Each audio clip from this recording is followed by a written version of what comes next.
Let's begin by davening that this flute of our learning should help to bring home all of the hostages without delay and protect our soldiers and Am Yisrael and all of the innocents and bring a speedy end to our wars and be an Ilui Neshama for my mother, Shlomo Leah Bas, Menachem Mendel, Rachel.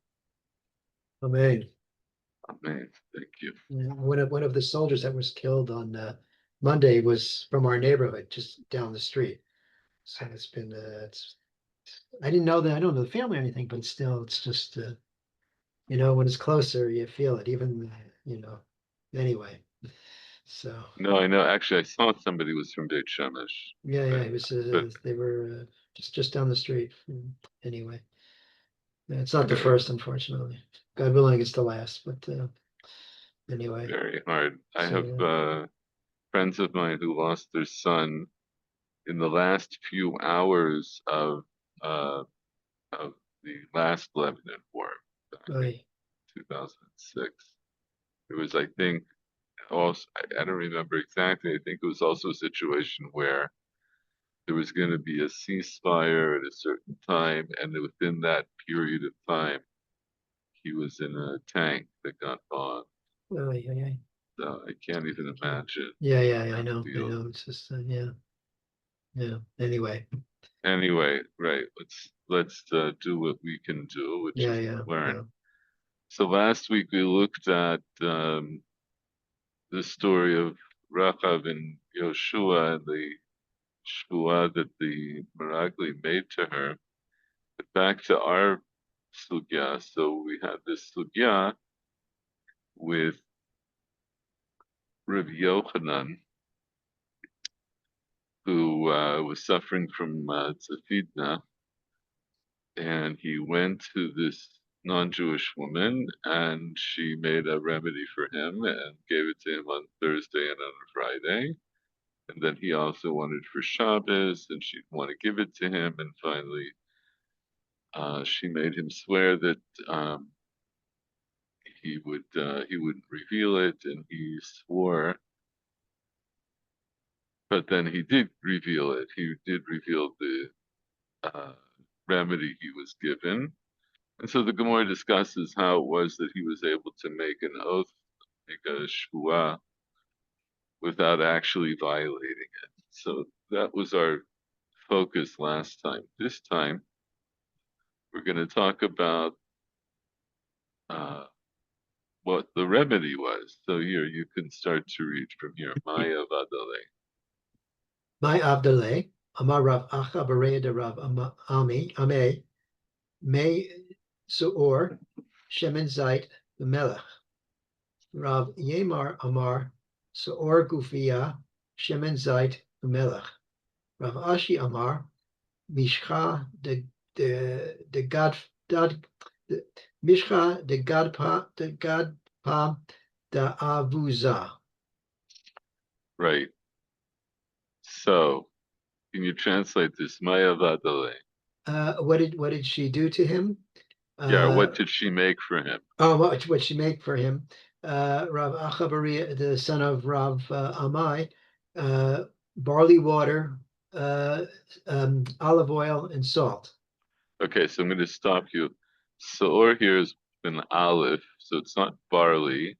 Oh, Soor with an ayin would be oh, right, or that would be sora. What's soor? The word we uh, have. yeast? No, yeast? No.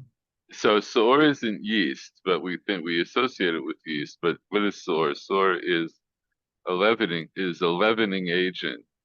Soor from the Torah would be sourdough starter. Okay. That's really what it is. Or a sourdough starter. It's something um that's used for making doughs rise. So that would be water. Okay, Paul's connecting. Let's just wait a second. Okay, there's Paul. Hi, Paul. Uh, Hi. So we're just now starting into this next part of the sugya. So we said we were talking in the last couple of weeks about Rabbi Yochanan and how he needed a remedy for his tzafidna, for his scurvy. And so here the Gemara is talking about what the remedy was, right? So we're reading from here. Michael was reading Maya Vadale. What did she make for him? What did that Machonita make for Rabbi Yochanan? So Ravach, מתכונת, כן. אוקיי. right? Uh, uh, so Ravach Bered Rabbi Ravami. By the way, I wanted to mention, Michael, because it says Ame, and I actually want to talk to the people there at Al HaTorah, because this is the text I'm using is lifted from their website. And what I could gather from looking, they tell you where they get their texts from. What I could gather is that some of the Gemara that they have was minukad by somebody, by a person, and I think part of it was minukad by a program. I don't know if it was an AI program. I don't think so, but Oh, it was some kind of a program. And so some of the nikud I think is off. Now with the case of Rav Ami, that's what we say Rav Ami. It's in yeshiva, whatever we say Rav Ami. Now maybe his name was Rav Ame. I don't know, and I'm not sure if anybody knows, and I'm not sure that it's important if we say Ame or maybe he might take offense, but he's not here to defend himself. But I can say in yeshivas we say Rav Ami. But the okay, so that's just and there was another. This was a mistake though that you made. You said sor gufiya should be, and but here they were right. Sor gufe. Of course, a gufiya is a t-shirt. It's an undershirt. yeah. So that's not what they mean. But in any event, so what was the remedy? So Ravach says in the name of Ravami that it was May Saor. It was Saor water. So Saor, as we were just explaining, Saor is leavening. On Pesach, you're not allowed to have chametz, you're not allowed to have Saor, and they're distinct because chametz is the result of it's leavened bread. It's what happens when you have a dough that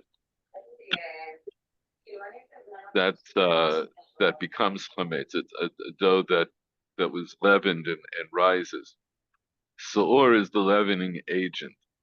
So the leavening agent, as I was just saying, traditionally what people used up until I think it was only in the late 19th century that people like bakers started using some kind of commercially made yeast, but otherwise they would use sourdough starter, and which is just a way of getting natural yeast that's in the environment and getting it into your bread.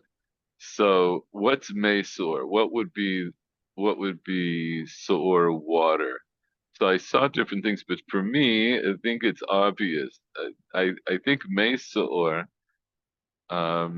is what is I can't remember now what we call it in English, but it's what you pour off from the sour. So if you have a wet sourdough starter, that will give you a little bread baking knowledge here. If you make a sourdough starter, so what did you do? You took flour. All you did is you took flour and water and mixed them together, and you leave them out. You leave them in an exposed jar, and over the next few days, it starts to bubble, right? Because now it's some of the yeast that's in the air has now descended into your sourdough starter and it's starting to ferment. It'll start to ferment.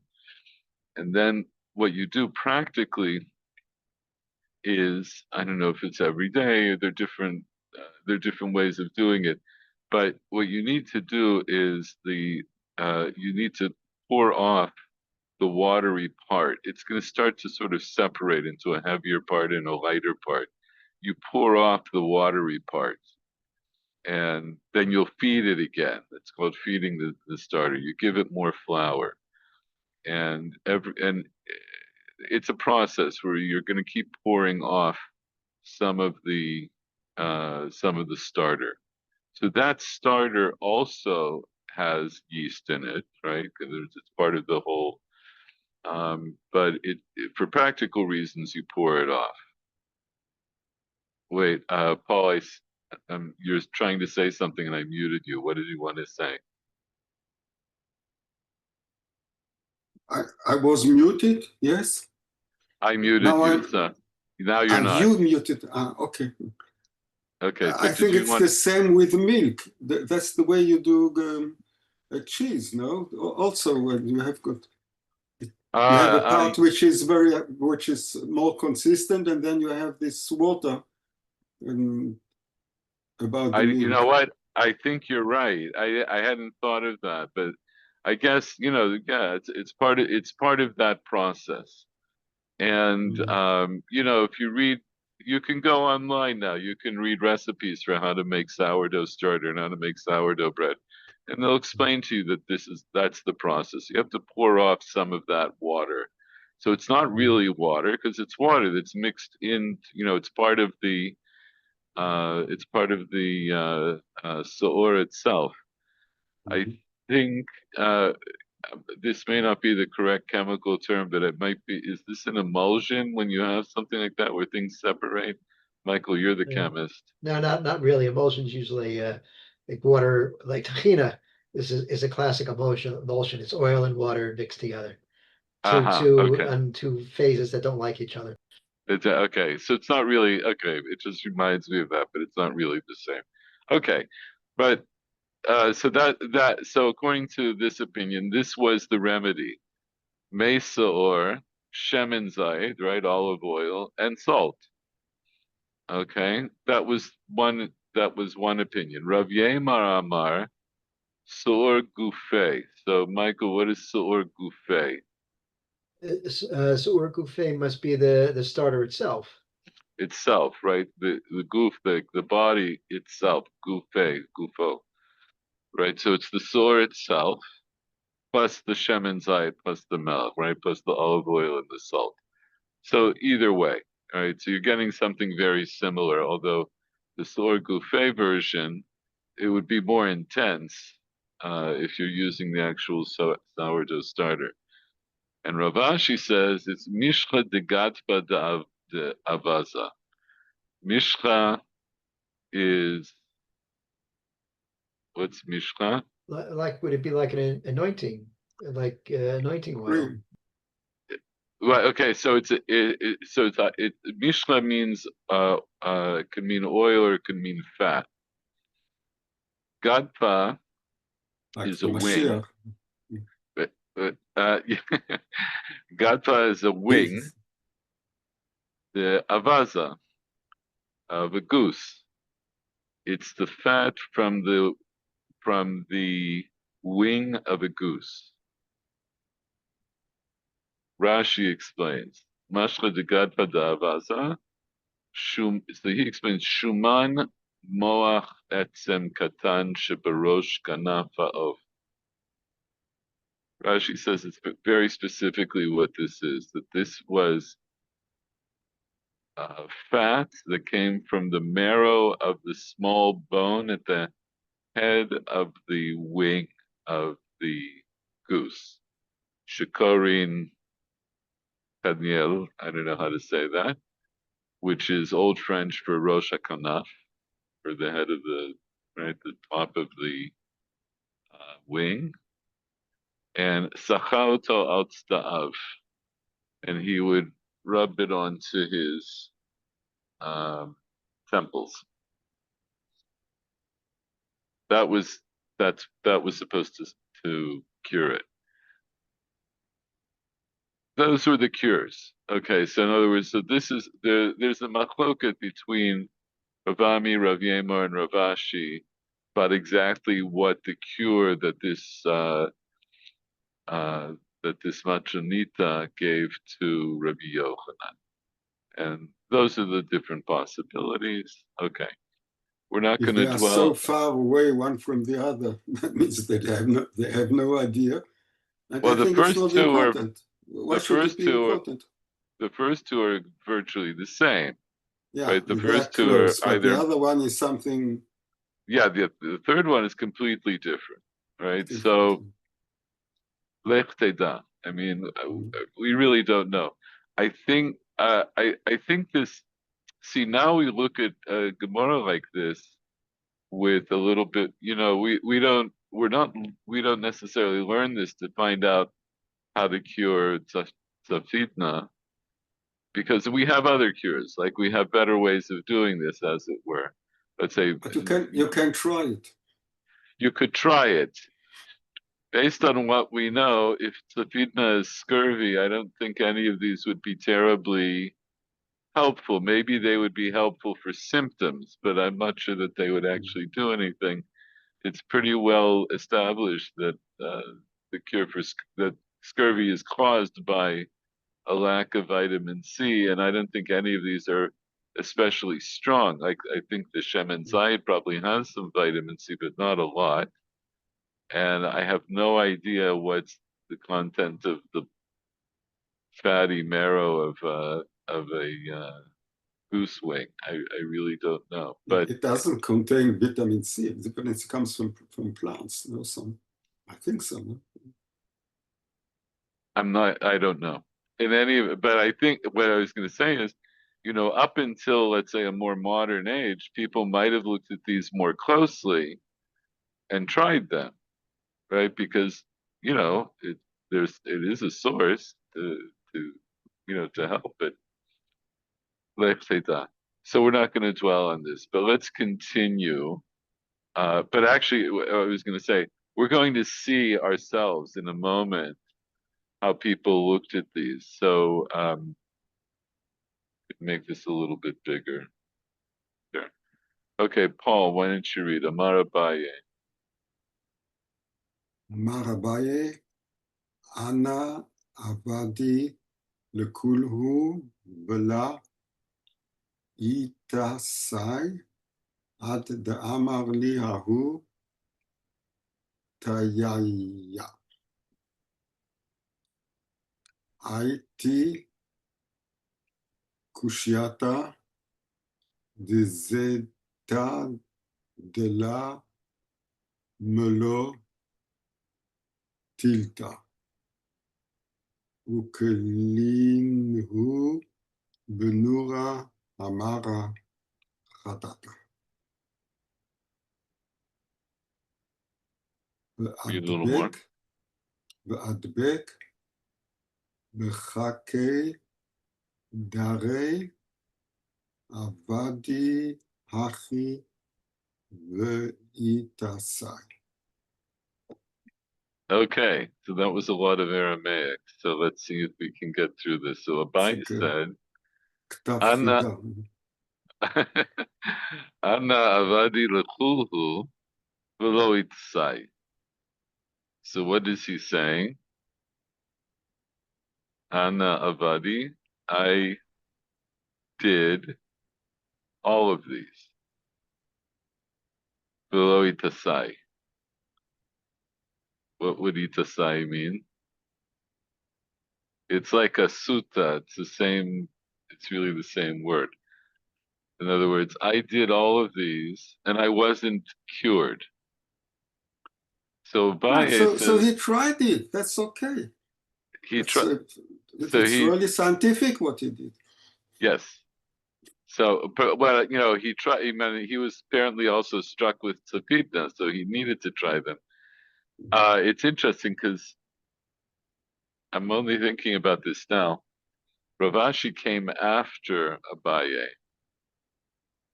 Of course. I'm not sure if their lives overlapped. I have to look into that.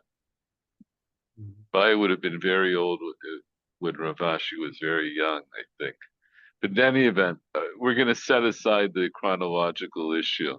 And Abaye says, look, I tried all of these and I was not cured. In other words, so he really had Safita and he wanted to try these and they didn't work. Ada Amarli Hahu Tayaya. until this Tayaya told me. So Tayaya is it's like from the word ta'a, like that he's wandering. That it's a it's a wandering person. It's sometimes I think one of the translations of Jastrow, but not only Jastrow, is that the Navad. Navad. Navad, what's like like somebody Maybe. who's like In Hebrew. yeah, Hebrew. in Hebrew, Navad, like a wanderer. Mm. Uh I think Like Charlie Chaplin. He right was Navad. in his movies. The Yes, he was. but I was going to say it's also sometimes translated as an Arab, which I think would also, in other words, it had the same implication. In other words, it was like a wandering Arab, but it wasn't necessarily. I think the implication is always going to be that it wasn't somebody Jewish, but it was just somebody who happened to be wandering around. This term Hahu Tayaya comes up in other places in the Gemara, and I was going to delve into this a little bit more, but I'm not going to do it for the moment. What it means, just think of it as um, kind of an arbitrary person that I ran into told me the following. Aiti kashyata de zeta. So this is a little bit harder, so I'll just translate. So Aiti is bring, kashyata, the hard things of the zayit, of the olive, meaning the olive pits. Those are the kashyata. Bring olive pits, the lo malo tilta, that did not grow for tilta for 3 years. In other words, I'm sorry, not no no, that have not yet grown a third. Tilta would be a third. That, in other words, you're going to take underripe olives that were on the tree that have not yet gone through a third of their growth, and you take their pits, uklinhu benura, and then you'll toast them in a fire, amara chadatta, on a new hoe. Okay, I knew what? I'm Va'ad bake sorry. I knew what? I didn't. a hoe. Oh, Amara is a hoe, like for turning it, using in your garden. This all sounds very mysterious, right? Bake b'chake dare, and then stick it onto the row of your teeth. So remember, tzafidna is a disease where it starts in the teeth, and the Gemara is going to say this more clearly later, but Rashi already told us it starts in the teeth, and if it's not taken care of, it will progress to the inner part of your body. In other words, it becomes more deadly. Avadi hachi v'ikasai. I did that, and I was cured. So Abaye gives um, personal testimony on how to cure tzafidna. Now there, I don't know. I don't know what the reaction would be, and I'm not sure if there's an what the content of vitamin C is there, or what other chemicals you get when you toast um, olive pits. But you take these sort of underripe olive pits and you toast them, and presumably you make it into a kind of a paste. I'm adding that step in just to make so that it makes sense. You stick it onto your gums or onto your mouth around your teeth, because the symptom is that your gums are bleeding. So and in severe cases, teeth will already start falling out. So that's what he did, and he said it worked. I was cured. Um, yeah, Davik b'chake dedare. Hadbek b'shurat hashinayim. Stick it onto the line of your teeth. Chake, chake are apparently molars, and shinayim are apparently the other teeth. But it doesn't matter. It means you put them on you put this paste or whatever it is on your teeth. Now we're going to continue with more analysis uh, of the disease itself. So, Michael, why don't you read again? Mimai hava. Mimai have mechamime chamime dechite umishure kasa decharsana v'mai simneha kad rame miade b'chachei ba'ate dema mibe derai. All right. This is also hard, so I'm going to do most of it. Mimai hava. Uh, From what is this? From what is this? In other words, as Rashi explains, Mimai hava, you can read Rashi, al yadei. Ayade maba hacholi hazeu. So what's causing? What causes the disease? Right. So Mimai hava, from what is, in other words, what's the source of the disease itself? What brings about the disease? So the Gemara says, Mechami mechami dechite. And here also, we're just going to look at, this is Rashi, so we're going to look at Rashi. So read Rashi, mechami mechami dechite. Achel pat chama yoter medai. So if you eat some bread that's too hot, it's basically Yeah. burning your mouth. Presumably, right? This is what they're thinking. And okay, let's go on. So it comes either from that, umishiore kasta daharsana. So I don't know if you've ever come. Kasta daharsana is mentioned elsewhere in the Gemara, but Rashi here explains what kasta daharsana is. So kasat harsana dagim b'tu'agnim im hakemach v'shemen shalehen. So it's fish that are fried with chemical wheat in their own oils. Right, with flour in their own oil. So and elsewhere we learn kasta daharsana. Elsewhere, there's a Gemara in Beitza that talks about Kasa Daharsana. This was a very inexpensive, we learn it in other contexts, this was a very inexpensive meal that one could make for themselves. Something that if you didn't really have that much money to buy food for Shabbos, but you could get, maybe Kasa Daharsana. But in any event, so the Gemara is saying, what does tzafidna come from? So what brings it about? So it's brought about from eating bread that's too hot and from the leftovers of kasa daharsana. Umay simane. So What's its? what are the symptoms? What is its sign? It's actually, what's its sign? Kadrame mide b'chake v'ate demab mibe dare. So I don't know if you can. No. Okay, so Rami. So something with the kake is the teeth again, but yeah. Fair. Very good.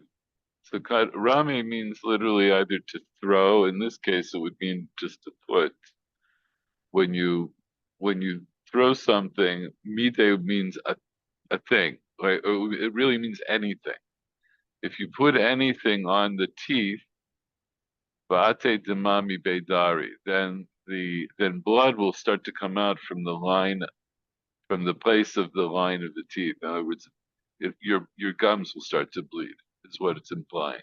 If you put anything on your teeth, it'll start to make your gums bleed.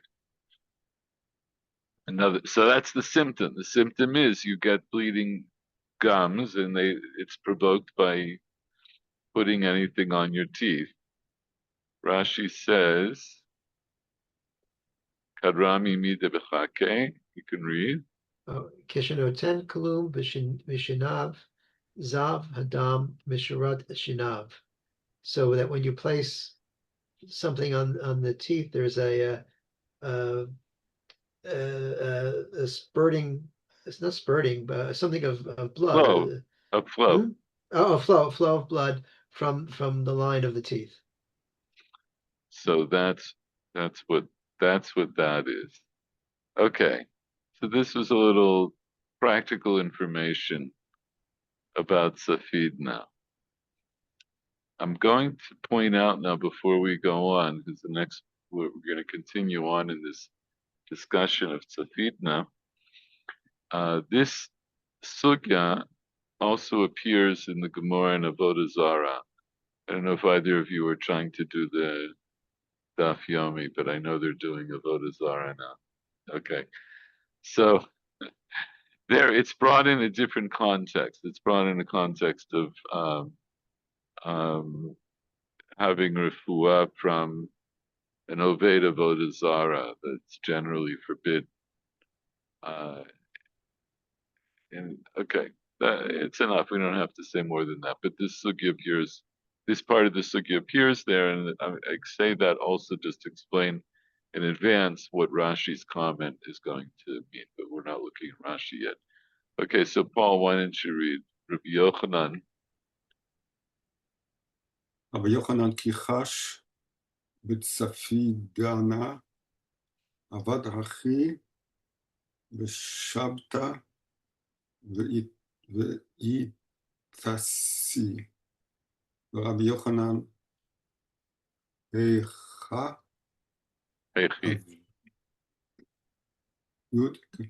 הכי עבד הכי, אמר רב נחמן בר יצחק, שנא צפידנה, הואיל ומתחיל בפה וגומר בבני מעיים. Okay, so let's explain this. Rabbi Yochanan ki chash b'tzapidna.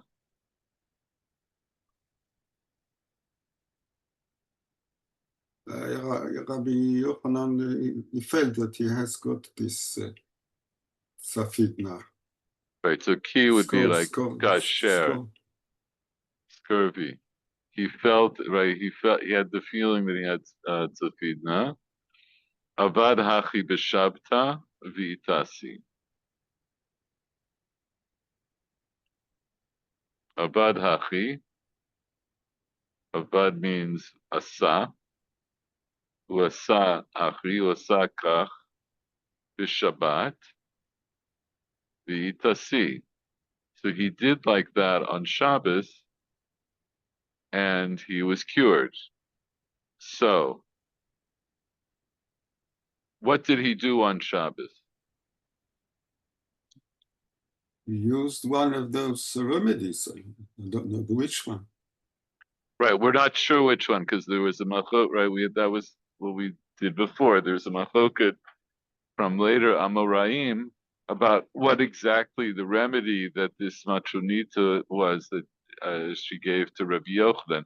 But whatever it was that the matronita gave him, so he avad hachi, he did that. He used that remedy on Shabbos, and he was cured.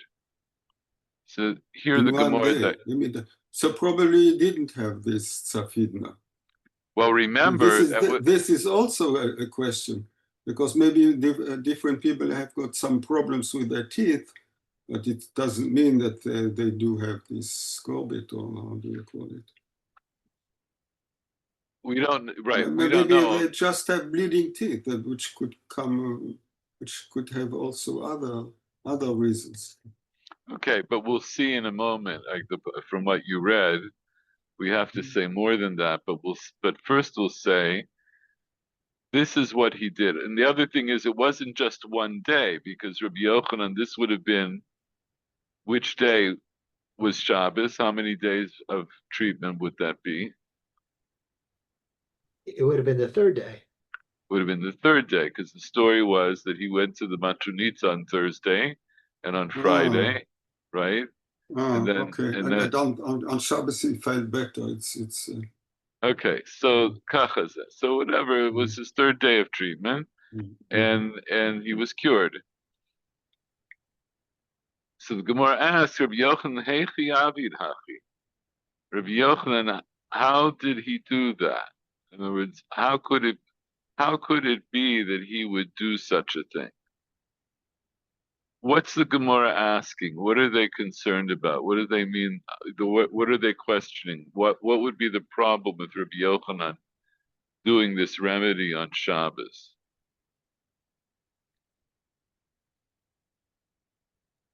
I guess they're afraid that it would cause, he would be doing some malacha in order to prepare the stuff.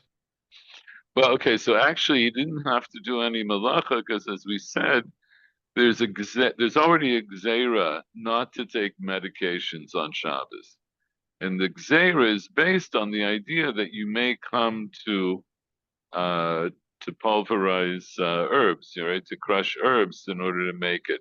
But the gzeira is a blanket gzeira. You're not supposed to take medications on Shabbos because of the fear that you may be shochek samamanim. So Rabbi Yochanan. But if you prepared that beforehand, so So what's the yeah, problem? but even so, you're not supposed to take medications on Shabbos, even if they're prepared beforehand. That's the point. The point I is do. that no, okay, we're not up to you yet. Let this, but this Gemara here is actually very important for practical halacha, as we'll see. So the Gemara wants to know, how could Rabbi Yochanan do that? Because you're not allowed to take medications on Shabbos. So Amar Rav Nachman Bar Yitzchak, Shani Tzafidna. Tzafidna is different. Ho'il matchil bepeh v'gomer bivnei me'ai. Because it starts in the mouth, but it ends up in the intestines. So again, this is a little bit out of context, but if we look at it in the context when it's brought down in the Gemara of Vodazara, what we understand is that Chazal held any kind of internal malady, any kind of internal sickness is dangerous. It's begeder sakana. It would be considered to be dangerous to your life. Not that you would die the next day or something like that, but if left untreated, you could die. So tzafidna is in this category. So what does it mean? Shani tzafidna. Tzafidna is different. It's different than other types of diseases which are on the outer part of the body, which Chazal did not say as a rule, if it's on the outer part of your body, then it was considered to be less dangerous. Of course, it would depend, but it's in contrast to any kind of internal disease. Any kind of internal disease was considered to be dangerous.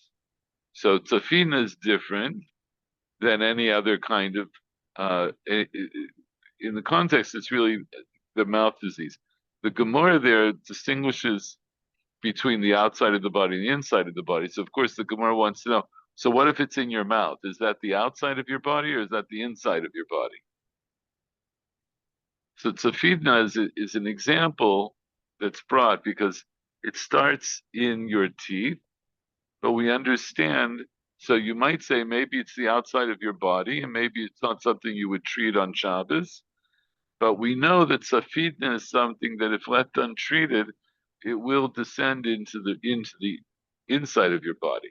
So what's the point of all that? What was our question? What is Rav Nachman Bar Yitzchak trying to answer? Why did Rabbi Yochanan take the cure on Shabbat? Take the medicine on Shabbat?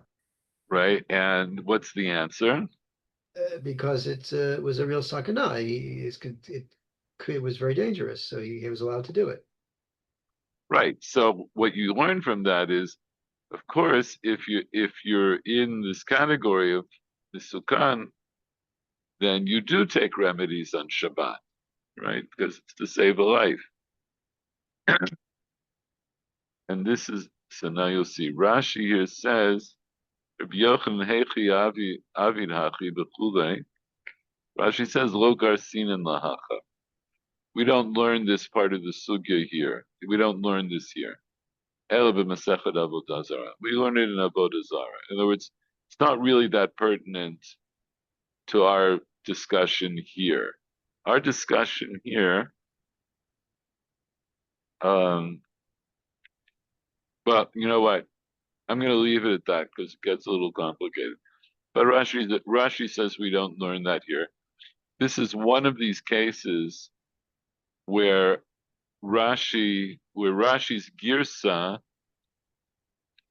did not end up being the girsa in the Gemara. In other words, because we have it here. Rashi says this shouldn't be in the Gemara here. Okay. But as I told you, usually when Rashi says Achi Garsinan, it's going to be the same girsa that we have in our Gemara. So here's a case where it wasn't. We'll see other cases of Achi Garsinan soon. Okay, so in our in our context, so we're still dealing with this question of Tzafidna, and before we go on to the next part, I'm just going to remind you that the Mishnah that we're dealing with, which was way back here,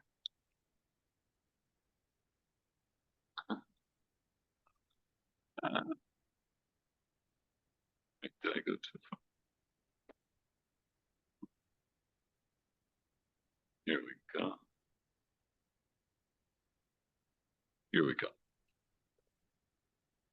We're dealing with this Mishnah. Misha chazo bulmus machlinoto afilu dvarim tmeim ad sheyoru leinav ishin shachol kelo shoteh in machlinoto mechatzer kaved shelo v'Rabbi Matya ben Charash matir. Rabbi Matya ben Charash was matir to feed somebody from the chatzer kaved of a rabid dog if they were bit by that dog. V'odamar Rabbi Matya ben Charash, achoshesh bigrono, if you have some kind of a sensitivity in your throat, matilin lo sam b'toch piv b'shabbat. We put drug into his mouth, whatever presumably the remedy is, we put it into his mouth on Shabbat. V'neshu safek nefashot, v'chol safek nefashot dochen to Shabbat. So these are psakim from Dafkim from Rabbi Matya ben Charash. So now in our Gemara, this is what we're up to.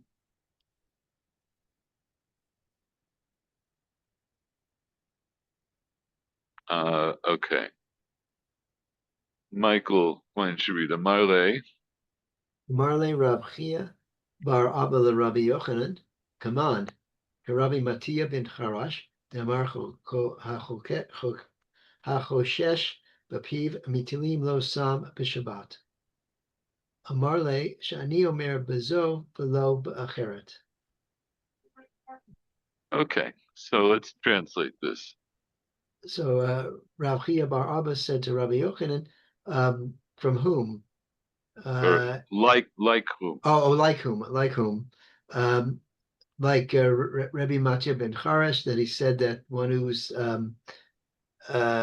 senses in his mouth, you can put the drug in his mouth on Shabbat, and he said to him, "This is different in this, below acheret, but not in So another." actually, this isn't Shani. I'm sorry. Sha'ani. That I It's say. hard. Yeah. I was just saying, Shani, that I say in this and not in another. Okay, so this is a little maybe a little obscure. So let's break it down. So Rav Chia bar Abba says to Rabbi Yochanan, Kiman, like whom? What is he asking him? Whom are you following in order to take that cure on Shabbat? Right, very good. Who are you holding like that allows you to take this remedy on Shabbos? And presumably Rav Chia Bar Abba is continuing. He's saying it's like maybe he asked it in a questioning tone. I mean, but he's saying it would seem like Rabbi Matya ben Harash, that you're relying on the opinion of Rabbi Matya ben Harash. And what did Rabbi Matya ben Harash say, That one Michael? is one that feels or something in his mouth, he's allowed to take the drug on Shabbat. Place Right, the drug into Shabbat. right, we actually put whatever the sum is, so it's apparently the remedy. We put it in his mouth on Shabbos. So that sounds very much like what Rabbi Yochanan did, even though we don't know exactly which remedy he used. But one of the remedies is something that he would have put in his mouth, except according to Rashi, the one with the goose fat, the goose bone fat, is Rashi says he put it on his head. But all right, in any event, it doesn't matter. So Rav Chia Bar Abba wants to know from Rabbi Yochanan, so, what's the source you're relying on that allowed you to take the remedy on Shabbos? And he's apparently asking him, isn't it like Rabbi Matya ben Harash? So Amar Le, so he said to him, who said to whom? Rabbi Yochanan said back to Rabbi Chia Bar Abba. He said, Shani Omer Bezu v'lo ba'acheret. I say about this, but not about another, or not any other. So what's he saying to him? Maybe it's not clear, but maybe that he follows Rabbi Mattia ben Harash in this respect, but not in other places, other issues. Right. He's saying, so he's agreeing with Rav Chia Bar Abba. He says, yeah, I'm relying on the psak of Rabbi Matya ben Harash because I say halacha is like him in this question of choshesh befiv metilin lo sam b'Shabbat, but not in another. Now in our Mishnah we already saw another. The other was the kelev shotek, right? The Rabbi Matya ben Harash says that you give the bitten victim, you give him from the Chatzer Kaved. So maybe that's what Rabbi Yochanan means. But before we go on, let's look at Rashi here. So you can read Rashi. Kaman Avi Rabbi Yochanan. Now, Rashi's girsa here is different than ours, because ours it says Kiman, and Rashi says Kaman Avi Rabbi Yochanan, which sounds like it wasn't a question to Rabbi Yochanan. It could be, I didn't do a deep dive into this. I was trying to find what Rashi's whole girsa was, but it sounds like Rashi's girsa was something like Rav Chia Bar Abba asked Himan Avid Rabbi Yochanan. It's that he wasn't actually addressing Rabbi Yochanan himself. But either way, Rashi explains. Himan Avid Rabbi Yochanan, go ahead and read. Tetzam Shabbat v'shvil chulei hashinayim deka amar imatzrikna mai. Deka amar la imatzrichna mai. Right. So what does that mean? So by who under whose opinion did Rabbi Yochanan do this, and to give the drug for the sickness of the teeth? Oh, On because Shabbos. on Shabbat, and because he said, if I need it, what do I do? He said to the matrona. Right. In other words, so right. So who's Rabbi Yochanan going like to give himself this remedy on Shabbos for his tooth problem, his tooth disease, that he would say to her, that he said to her, to this Machonita, if I need it, then what do I do? It's going, Rashi is saying we're going back to the original story of Rabbi Yochanan. And so Rav Barabba offers up the idea that maybe he's basing himself on Rabbi Matya ben Harash, and Rabbi Yochanan says, Shani omer bezu v'lo b'acheret. And Rashi says, Shani omer bezu. Modim lo chachamim shehi refuah lo b'kelev shoteh v'chatzar kaved shalo. So I say in this that the chachamim I forgot the word, not agree, but acknowledge that this is a cure for him in the liver of the rabid dog, the part of that liver of. Yeah. Okay, so that the Chachamim agree with Modim lo Chachamim shehi refuah lo b'kelev shoteh b'chatzer kaved shalo. The Chachamim agree that this is a refuah for him regarding the Kelev Shoteh and the Chatzer Kaved. All right, this is a little bit unclear what Rashi's saying here.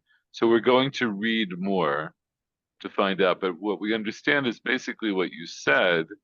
Rabbi Yochanan is saying that I agree with that. I was reliant on Rabbi Matya ben Harash for this, which we assume from the Gemara is this about is Choshesh Befiv, that he was reliant on him for the psak of Choshesh Befiv, that you put some in the mouth on Shabbat, but not in another, and presumably that the other would have been based on the Mishnah. It would have been the case of the Chatzer Kaved of the Kelev Shoteh.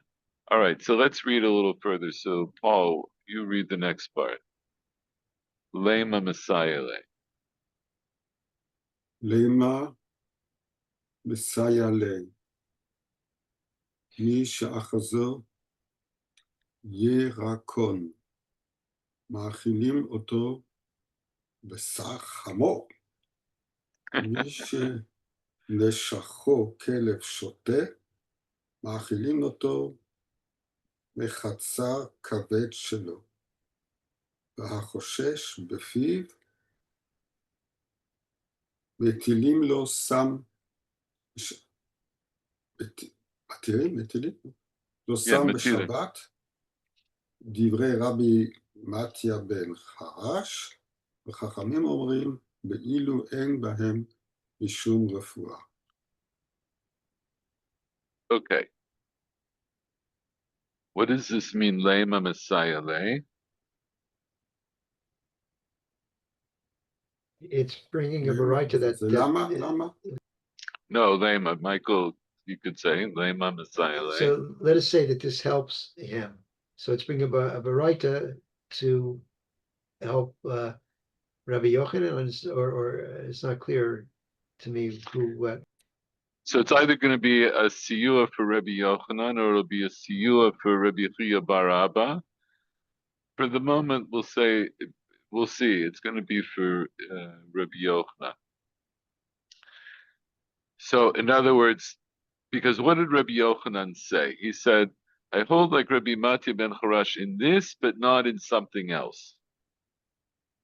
So what we're going to see, first we're going to bring this Breita. So what is this Breita? The Breita is going to bring us 3 examples of refuot that Rabbi Matya ben Harash was matir, and the comment of and the Chachamim who disagree with him. So first of all, let's say, what are the diseases? So Misha Chazo Yerakon. So what's Yerakon? Paul, are you still here? yes. I'm sorry. לא יודע, ירקות, אני לא יודע. Yerakon. So what's the root? So Something green, לא? yeah, so Choli Shepanav Morikot. It's a ירקון should be a disease or something like this. yeah, somebody who's Which uh disease? take I don't know. who's taken hold of by Yerakon. So what's Yerakon? Rashi says it's a disease that turns your face Yarok. Green. So I wanted to clarify here about Yarok.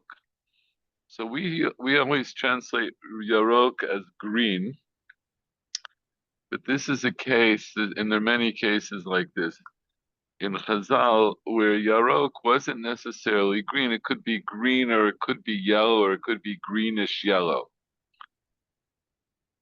And actually, I had this keyed up, and I have to remember where I put it. It doesn't matter. I I thought we were going to do it last week, and I had Jaundice? jaundice. Right. Yeah. Yerokon is presumably jaundice. So we say jaundice. Jaundice makes you look yellowish.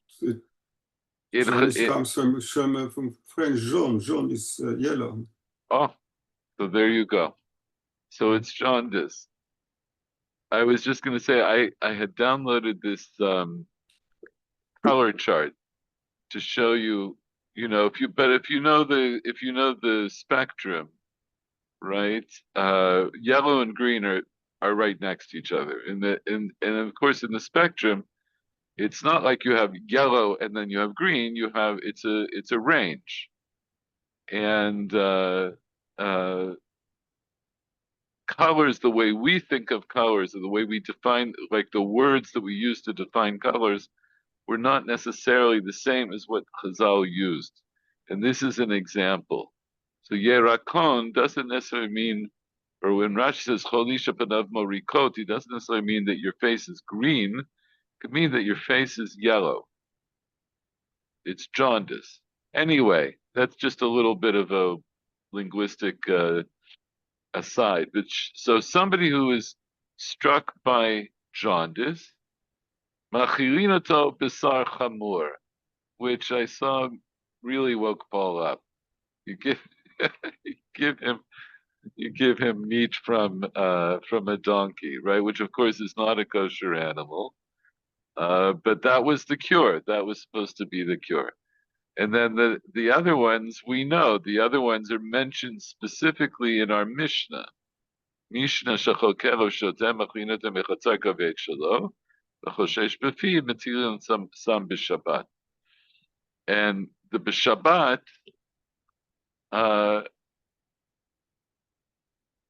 yeah, okay. So those are the three examples of rifuot that Rabbi Mati ben Charash was matir. And what did the Chachamim say? They said be'elu ein behen mishum refuah. So what does that mean? Paul, what does that mean? Be'elu ein behen mishum refuah. Maybe they don't believe that they would cure, that they are able to cure the illness.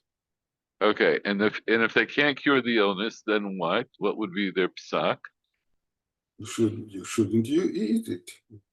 Okay, so if it doesn't cure, although maybe, but they didn't know about how do you call this? Yeah. No, lo mishaneh. In other words, so they're saying in these they don't have refuah. In other words, they are not medically efficacious. I'm not here. Michael isn't here, but I have to fill in with our big words. So we'll say it's not medically efficacious. So So they disagree. In other words, but the point is they disagree with him the halacha. But you'll see in a moment. So the Gemara is going to dwell on this word be'elu. What does be'elu imply? Because if the Chachamim thought none of them worked, they don't need the word be'elu. The Chachamim Ramim, they could have just said ein behem mishum refuah. So the Gemara is going to dwell on this word be'elu.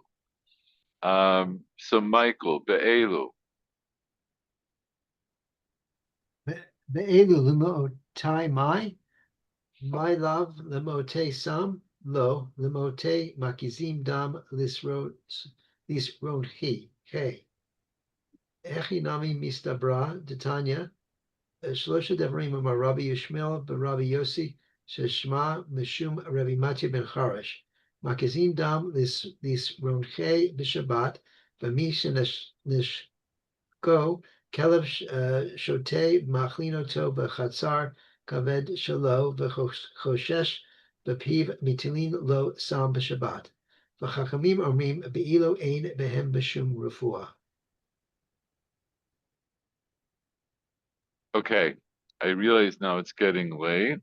So what we're going to do, we're going to read this part and we're going to discuss it next time. But the idea that the Gemara is doing here, it's trying to analyze what the Chachamim meant by saying be'elu ein behem mishum refuah, and it asks be'elu mute mai. What does that exclude? In other words, when the Chachamim say be'elu with these, they don't offer really a refuah. So if they don't offer refuah, they're not medically efficacious. So like Paul said, then you wouldn't be allowed to use them because the first two you are feeding you something that's not kosher, and the third one would be to possibly otherwise be violating Shabbos. Shabbos, yeah. Right? So be'elu and mutemai. So why did they say be'elu? What does that come to exclude? In other words, there are three things, and the understanding would be be'elu ein behem mishum refuah. These don't medical redeeming value, but whatever is left, other remedies could help. or right. So something else could help. So be'elu lemute mai. So be'elu, what does that come to exclude? My lovely mute sam. Why don't we say? Why isn't it right? Why don't we say that it's to exclude sam? So sam is the third one. So we have number one is yerakon, number two is nishachot kalev, and number three is a choshesh befiv, right? And that's the case of sam. So the Gemara's first attempt at understanding is to say, why don't we say be'elein behem mishum refuah? Meaning, why don't we say the first two don't offer us refuah? They're not really worthy refuot. But so it comes to exclude some, that some would be a refuah that the Chachamim would agree does work. Why would the Gemara want to say dafka some is the one What the is Chachamim some? agree? Some is today we understand it as a general term, but maybe for them But what? something very specific. No. What was our problem? Our problem was, or what a question are we? What are we trying to address, Michael? What are we trying to address? So the issue is that how could Rabbi Yochanan use the psalm on Shabbat, and then he said that he follows Rabbi Matya ben Charash, and that there's justification for it from this is a Baraita where they list the three remedies. The Chachamim say they don't work except they're excluding one, and if they exclude the one for the drug, then that gives justification for Rabbi Yochanan's actions. Excellent, very good. In other words, we bring this bright by saying, as you pointed out before, Lema Messiah. Maybe I could bring a proof to Rabbi Yochanan that he used this psalm on Shabbat. I could bring it from here. What's his problem? This is a machloket between Rabbi Matya ben Charash and the Chachamim. And what's our general rule? If you have a machloket between a yachid, right, an individual, and the Chachamim, we're going to hold like the Chachamim. So maybe this Breita, though, is a proof that the Chachamim agreed with Rabbi Matya ben Charash in the case of Sam. And if that's the case, that would be the halachic precedent for Rabbi Yochanan to rely upon to take Sam on Shabbat. Very good. So the Gemara rejects that. So I'm just going to read till the end, and we're going to pick up from this part next time. So my love in mute sam lo mute makizin dam nisronchi. It's to exclude bloodletting as a cure for sronchi. We'll talk about what sronchi is next time. Harinami mista, but this also makes sense, Titania, because we learn in a Braita. Shoshat Dvarim Amar Rabbi Yishmael Rabbi Yossi Sheshama Mishum Rabbi Matya ben Charash. Right, so Rabbi Yishmael, the son of Rabbi Yossi, said three things that he heard from Rabbi Matya ben Charash. And what were those three things? Mikizin dam l'sronchi b'Shabbat, that we do bloodletting for sronchi on Shabbos. Umisha l'shachokel shotem machrino dam b'chatzer kaved shelo. We all know what that means. V'choshesh b'fiv netilo lo sam b'Shabbat. We also know what that means. The Chachamim omrim be'elu ein behen mishum refuah. Chachamim say in these they don't have medical effect. Be'elu mutemai. So when they said be'elu, what does that exclude? My love atarte batraita umute duresha. Why not say that it's on the two latter ones, the two later ones, and it excludes the first one? The first one was the kizin dan l'stronchi, and right, the second and third ones, the latter ones, are the kelev shoteh and the choshesh b'fiv. The Gemara says, "Lo atarte dereisha kamaita, l'mute de seifa." The Gemara says, "No, it's to exclude the first two, and I'm sorry, it's to talk about the first two, and it's to exclude the last one." So I'm just going to leave it at that, and I have to spill. That's the end of the Amud. So I have to paste in the next part. But then, in any event, we'll talk about it next time. I'm gonna try to push to finish. I want to finish this part of the sugya I don't know. To me, it's fascinating, but I like all these sugya. I want to push this up so that we get to the sugya that talks about pikuach nefesh more explicitly, which is also from our Mishnah. So I'm going to try to finish that up in the next couple of weeks, and I'm gonna do a little bit of advertising and see if anybody else wants to join the shir once I start that part of the sugya, because it'll have a wider, presumably it will have a wider interest. But that's it for now. Any last questions or comments? No. Okay. No, it's very sad that these were the remedies they had. We are really, in that sense, we are in a fantastic period. Well, the other things, of course, but concerning medicine, yeah. Yeah, Begadol, we're doing much better. I think what's interesting is, when we hear these remedies, they sound completely arbitrary, but presumably they weren't arbitrary. In other words, it's not like somebody said, "Oh, let's just try this," or "Let's try." In other words, the fact that they were repeated means that people used them, and either they thought that they were efficacious. In other words, either they thought they were efficacious, or based on the little bit that I know about Galen and Greek, the Greek approach, it was based on philosophy. It wasn't based on what we think of as trial and error, like a scientific method. It was based on a philosophy of how the world works and how the human body works within that world. And there are four humors, right? And you have to balance them out and this and that. And that was the logic. In other words, it's not that it was arbitrary. It wasn't arbitrary. It was based on a whole different approach of the way you look at the world. And what Paul says though is true. And we have now gotten to a stage where we understand that certainly a better way.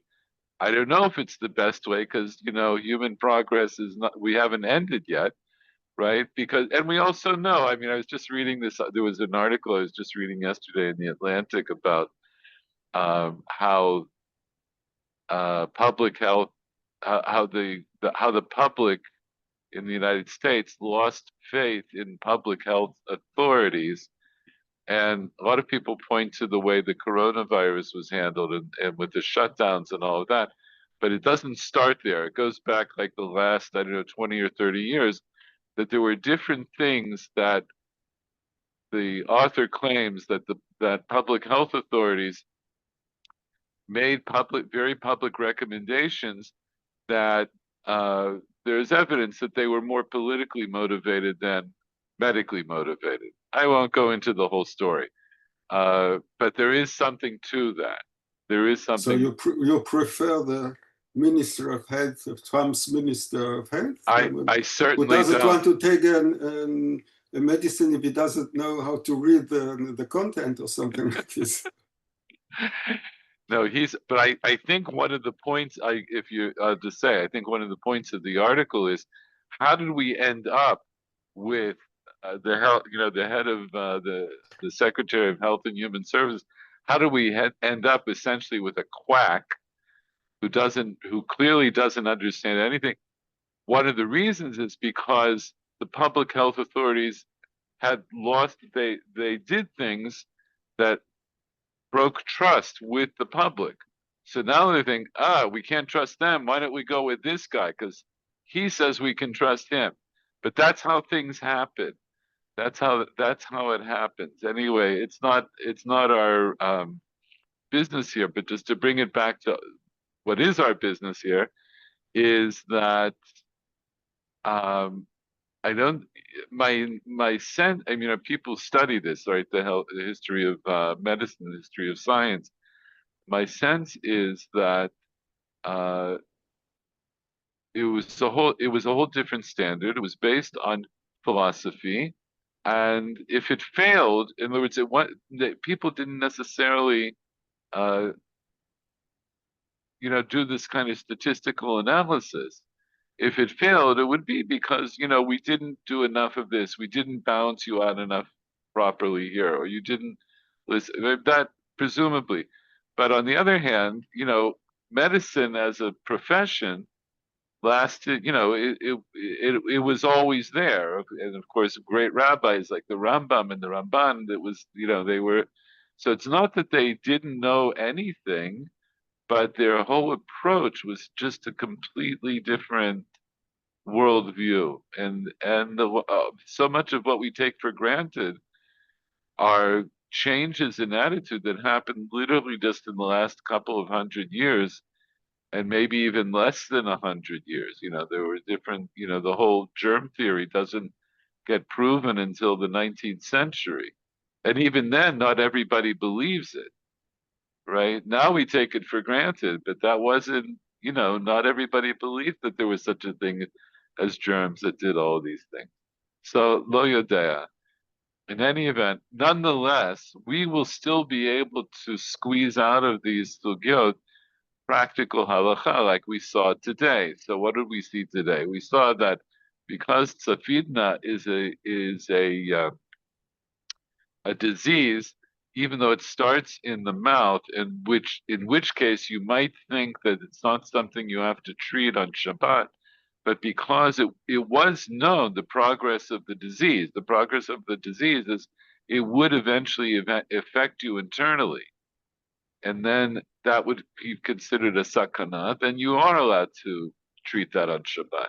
That's relevant for us. The science is not important. In other words, whatever they thought was happening is not as important as the fact that they made those distinctions. So I'll leave it at that. In any event, Bezrat Hashem, I'll see you all next week. All right, thank you. Good night. תודה רבה. Go to bye bye.